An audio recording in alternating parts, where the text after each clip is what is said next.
You know, Shakespeare said, what is the city but the people?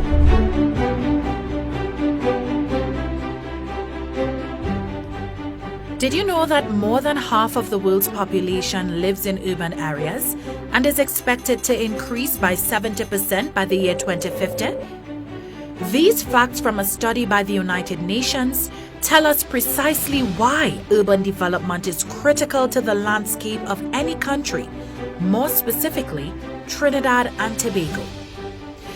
The city of Port of Spain has transformed into an e-commerce hub, bustling with business since its official establishment over 106 years ago.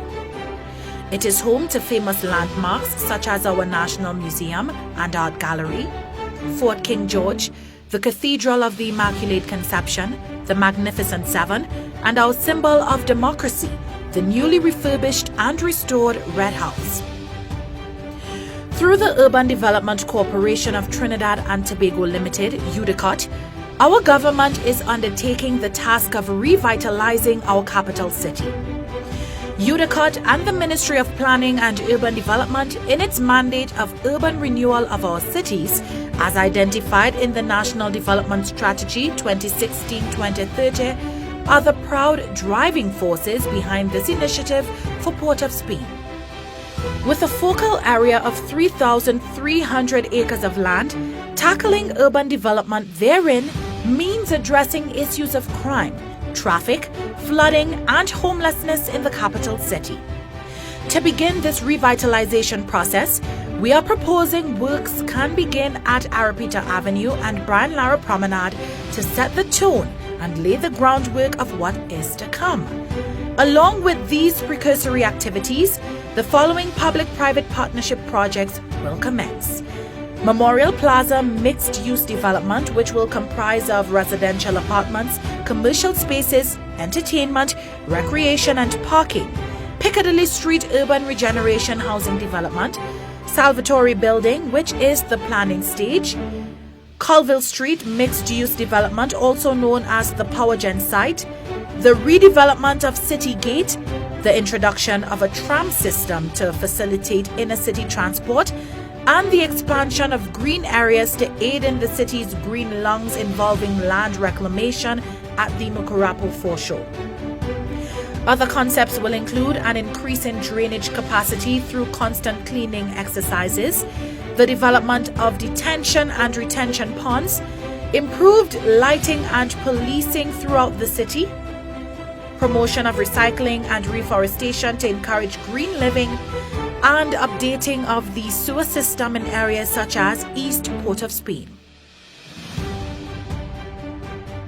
The health and well-being of our citizens is of utmost importance. It is for this reason the structurally unsound central block of the Port of Spain General Hospital is now being rebuilt. When completed, this 13-story building will provide 540 beds to meet the healthcare demands of residents and visitors to the city. Given that Port of Spain is home to our biggest cultural player, Carnival, a clearly defined Parade of the Bands route will now be adopted as a multi-purpose route for year-long festivities such as sporting parades and religious processions.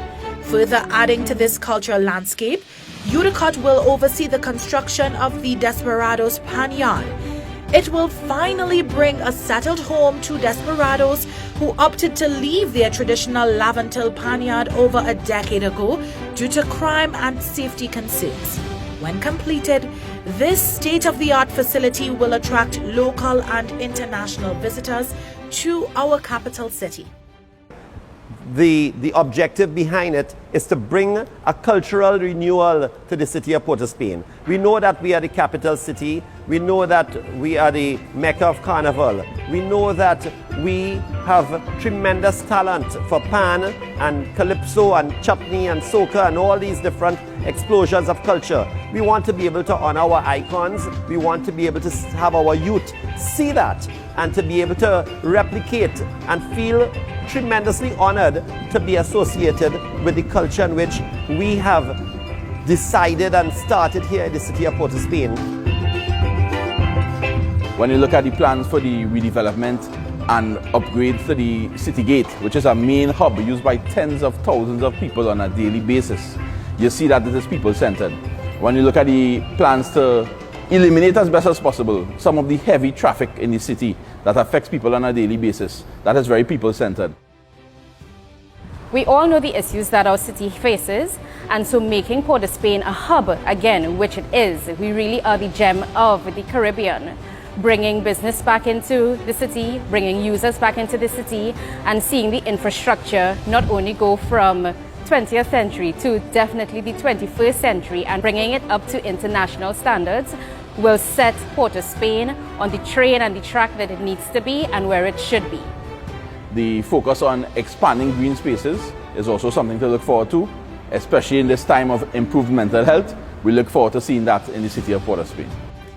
As a leading city in the Caribbean, Port of Spain should be maintained to the highest standard, and this redevelopment strategy ensures just that.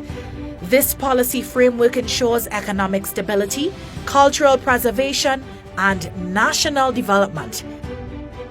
So for me, the revitalization process will be tremendous for Trinidad and Tobago. For someone who lived abroad, I was happy to come back and see a vintage Trinidad and Tobago.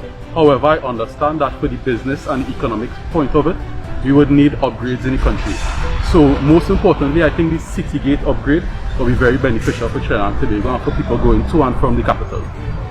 As a driver that drives into Port of Spain every day, Monday to Friday, I'm really looking forward to UDECOTT implementing this new plan to alleviate traffic congestion within the areas of Port of Spain and environs.